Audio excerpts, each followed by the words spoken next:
Today I'm joined by Steve Lines. He's the VP of Environment and Community Relations with First Mining Gold. Steve, welcome to Ron's Basement. Thank you. It's fantastic to be here, and it's been a long time coming. I've been a fan of the show for a long time, and this is a great opportunity. Yeah. Now Ecstatic.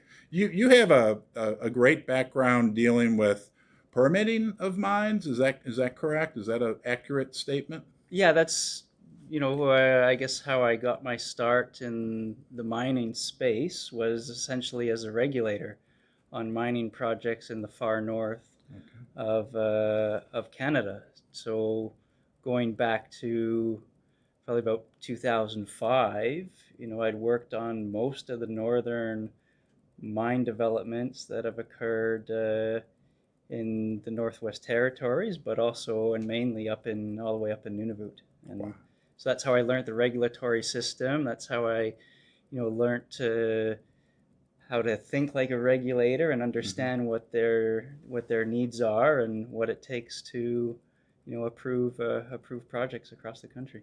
So it's probably safe to say that you know a thing or two about what it takes to get a mining project from the development phase through the permitting phase.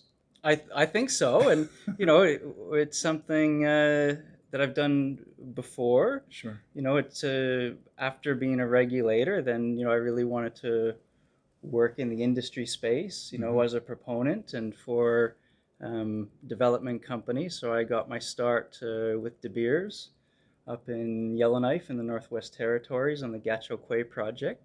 And we went through a very lengthy environmental assessment process on that project over the course of a few years.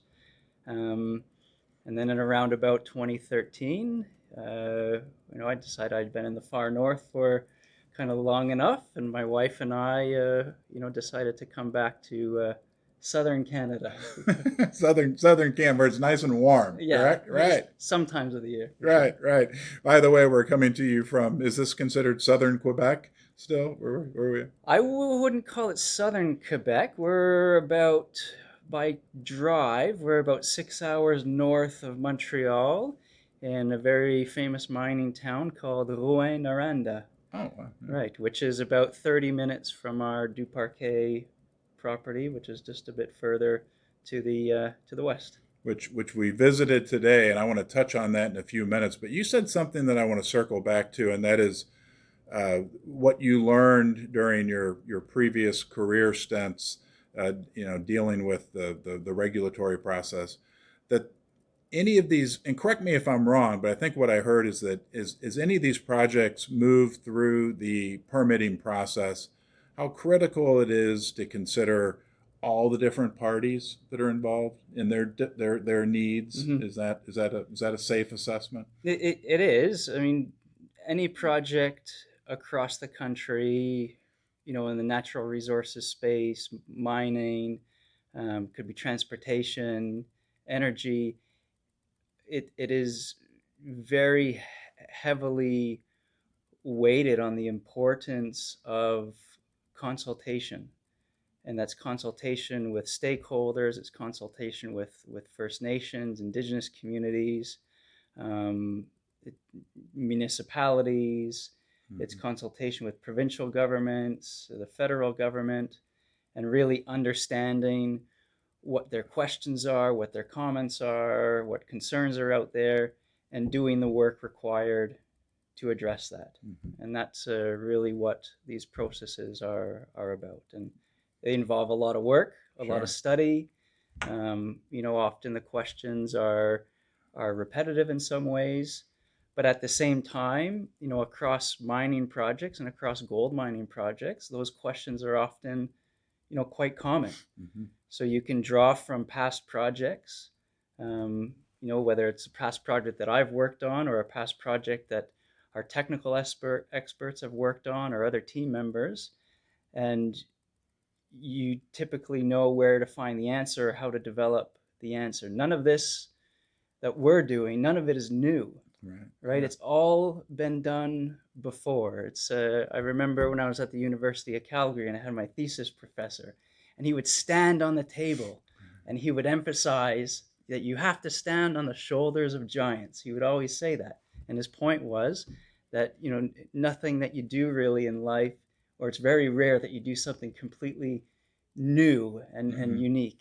And so, we draw from past experience, and whether that's, on Spring Pole, other similar projects like Meadowbank, Gacho Quay, which, as you know, I worked on for, a number of years.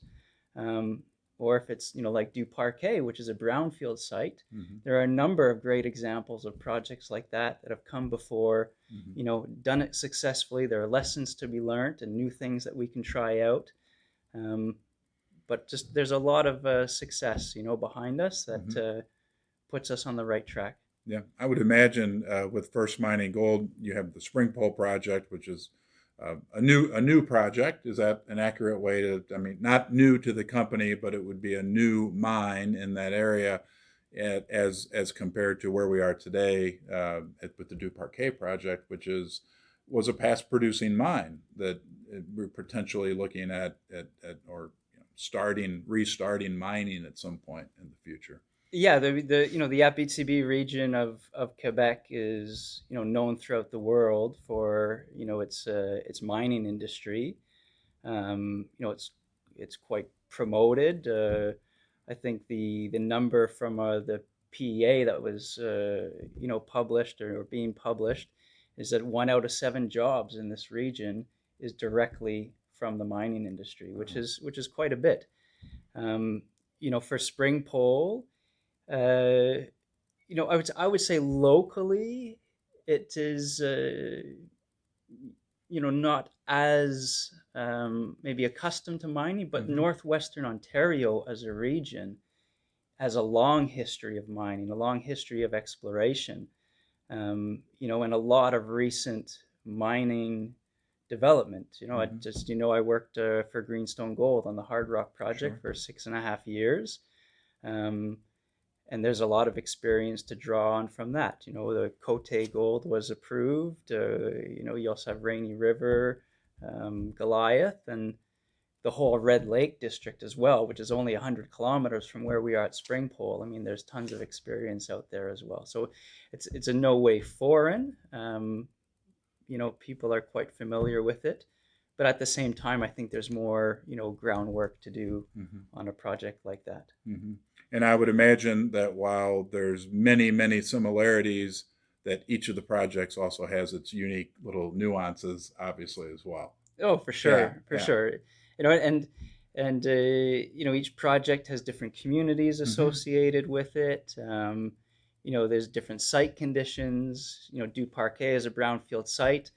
It's as much a mine redevelopment project as it is an environmental reclamation project, and those two things go hand in hand. And that's, for a guy like me in the environment, regulatory, community space, it's one of the best kinds of projects to work on, Hmm. because there's so much environmental upside that you're also bringing to the table, and you're able to address these long-standing, legacy issues on these sites. Whereas, if a company like First Mining doesn't come in and advance the project, through the regulatory process towards development, then a site like that is going to sit idle. Hmm.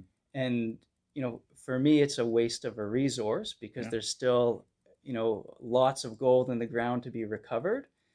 And when you bring in the mining equipment and the facilities associated with that, the cleanup is already happening, part Right. and parcel. It's not Right. even like an additional cost to the project, Hmm. because you're moving, you're doing the earthworks anyway. You have your Hmm. water treatment plant, Right. and so you're able to, go a long way to addressing what have been, some long-standing environmental concerns from a municipality like Du Parquet. And we're very, um, you know, pleased with the interaction that we've had with the municipality, the residents. I mean, it's been overwhelmingly, positive and welcoming. Hmm. It's some of the best people I've met doing this work in 20 years. It's Oh, it's a fantastic place to work. wow. That's encouraging to hear. And I was thinking as you were speaking, you know, you, and please correct me if I'm wrong, but in some ways, your job is to coordinate the needs of many different stakeholders as you move these projects forward. Um, but at the same time, how critical your role and the role of your team that works with you as well. I'm sure that, I talked with James Maxwell, the VP of Exploration, prior to speaking with you, and said, well, if nobody explores any, or nobody discovers any gold, there'll never be any gold mines, right? But if there aren't people doing what you do and making sure that the process is managed the right way, there's also no goal. I mean, you kind of take it to a certain degree. James they Yeah, hand it off to yeah, you, and you take yeah. it to the. But it's a critical role, and on many levels, because there's a lot of people that have an interest in making sure that it's done the right way, and that everyone's needs are addressed. Exactly, and that's, it starts with understanding what are those needs, and it's not just the need of the stakeholder, but it's also the need of the project, Mm-hmm. right? Yeah. The project has a set of constraints and Right. opportunities associated with it, Mm-hmm. and a project can't accommodate everything. Right. Yeah. So you have to figure out those areas of best fit between all of the stakeholders and their interests, and how can you pair that up as best possible, um, with a project, and maximize the Yeah. opportunities. Yeah. But at the same time, those opportunities, like you say, they don't exist without a viable project. Mm-hmm. So there's always that balance to keep in mind, and it's the same externally with the regulators, right? Each one of the regulators, they have a job to do, and they have a mandate that they need to satisfy. Mm-hmm. And so part of my job, and our really good team, is to work with them to understand what they need to know, Mm-hmm. and to build their confidence, so that at the end of the day, they're able to say, okay, our mandate has been met, and I'm comfortable discharging that and approving this project. Right.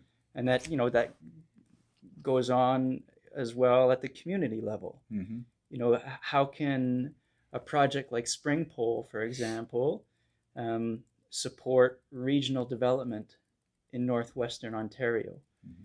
And so we look at opportunities through road networks, because a lot of the communities around Spring Pole are remote. Mm-hmm. So there's opportunities there. There's opportunities with the 89-kilometer transmission line that we have to build, which is infrastructure that can be in place for a very long time. Mm-hmm. That is a long-term sustainable business opportunity, where there's a lot of partnership opportunities for local communities in Mm-hmm. that space as well, outside of the mine. So just having a view of all of those things, and trying to Right. put the puzzle together as Yeah. best you can, along the way. It's not always easy, but you get there, and part of getting there, and a big part of it, is having the right people, that are doing the work. And I've been very fortunate in my career to have met and learned from what I think are some of the greats, Yeah. in the space. And a lot of those have been, um,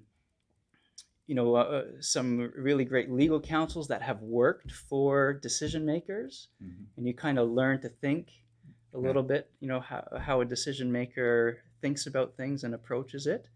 Um, but again, just going back to the Greenstone experience, we had a really great and a strong team there. And, I've been very fortunate that a few of the key team members, like Shane Hayes and Megan Burtonshaw, they're joined First Mining, right? Mm-hmm. And they're helping to advance Spring Pole in particular. And that's it's fantastic. Yeah, and I want to point out to the viewers that, as proof that you've had success with this uh, dealing in the past, that the Greenstone mine will be opening early next year. That's with, I think, Equinox Gold, Ross Beatty's company, and that's been considered to be a huge success for that area. I'm a big shareholder of First Mining Gold, but I also own Equinox Gold, coincidentally, and I can tell you that that mine is being viewed as a very successful project. And I think you may not want to take credit for it, but a part of the credit for what happened there would fall back on some of the work that you did. And I'm really glad we had this conversation, because it kind of solidified for me what you're doing, which is coordinating the needs of a number of different parties, but and correct me if I'm wrong, but doing it in a way that is most strategically beneficial to everyone involved. But that also has to include the project, because the Absolutely. project can only absorb so much benefit or give so much. But maybe there's ways to strategically, and you talked about learning from some great people, position things so that the greatest number of people or stakeholders are satisfied and are being treated fairly, and everybody's able to walk away with a successful project, probably like what Absolutely. you saw happen with Greenstone. There was a lot of complexity with Greenstone. I mean, Mm-hmm. when I look back on that process of bringing that project to a point where it's construction ready, permits are in hand, and you think about what that project involved with, the acquisition of some 65 residential properties, moving a highway, the Yeah. Trans-Canada Highway, removing 9 holes of a golf course, moving an Ontario Provincial Police detachment, a Hydro One substation, a Ministry of Transport patrol yard, municipal parks. I mean, that was next level of environmental assessment and permitting. And it's something, I'll always be proud of, and I'll look Yeah. back on very fondly. And, again, a great team there that, really strive to make as much as possible work with all the stakeholders that were involved, because, like I said, it was really complex. But at the same time, it was a team, and this is something I learned very much so through working for Greenstone, was the project is also very important. Mm-hmm. And without the project, without its viability, without it being attractive to investment, then there's no project Right. and nothing else Right. happens. And then it's all the work is for nothing. Mm-hmm. And so, that's always at the forefront of what we do. And, I look at projects like Spring Pole and Du Parquet comparatively to a Greenstone, to a Hard Rock. you know, these projects are nowhere near as complex. Mm-hmm. Um, and they've all been done for. Du Parquet, I would think of it as it's a Hard Rock light. It is a Yeah. brownfield site. It has Yeah. some of those aspects to it that we have to manage. It's close to a town, but it does not have the complexity by any means as what Hard Rock had. Right. You only have to move one hole of a golf course, Yeah, one not one or nine. two. We'll see. One or We'll, two. we'll see Right. how But it goes. they'll But be improved. So right. exactly. And if I can design a golf course, I'd love to. It's a Right. passion of mine, but I don't know if I might put too many bunkers in. That's right. Did I miss anything? No, I think that was great. A lot of, I would just sort of just add that a lot of work has been done, by First Mm-hmm. Mining, and a lot of progress, a lot of advancement has been made. Particularly around Spring Pole on the technical side. Really advancing the understanding of the project, really advancing the understanding of the existing environment. Mm-hmm. On the assessment side, um, very high degree of interaction with the provincial and federal government. Mm-hmm. And we've addressed over the course of the last, year and a half, a lot of the comments, a lot of the concerns that might have existed 3 years ago. Mm-hmm. And so, we are driving towards submitting a final environmental assessment, next year, hopefully in the summertime. Right. Um, And from there, I'm very hopeful and certain of the same path of success for Spring Pole as the other projects that have come before. Yeah. I was talking with Dan Wilton, the CEO, earlier, and he informed me that the company, has about 13 million ounces of gold in the ground. And I want to point out to the viewers, and you can give me your input on this as well, but that's gold that's already been drilled, kind of, through scientific methods, been determined that it's a resource, that it's there. And so there's no real exploration risk with First Mine. I mean, we're not talking about a company that's drilling, hoping they find gold. Right. The gold's already been found. Yeah. Duparquet had 270,000 meters of drilling. Yeah, incredible amount. Incredible amount of drilling. And so this gold is there. And I like to say, if I can't hold it in my hand, the second best thing is that it's in the Earth's vault. It's in the ground in Canada, right? And so it's a safe jurisdiction. Well, you saw some of it today, and you held some of it in your hand today in the geo office. Exactly. Yes, exactly.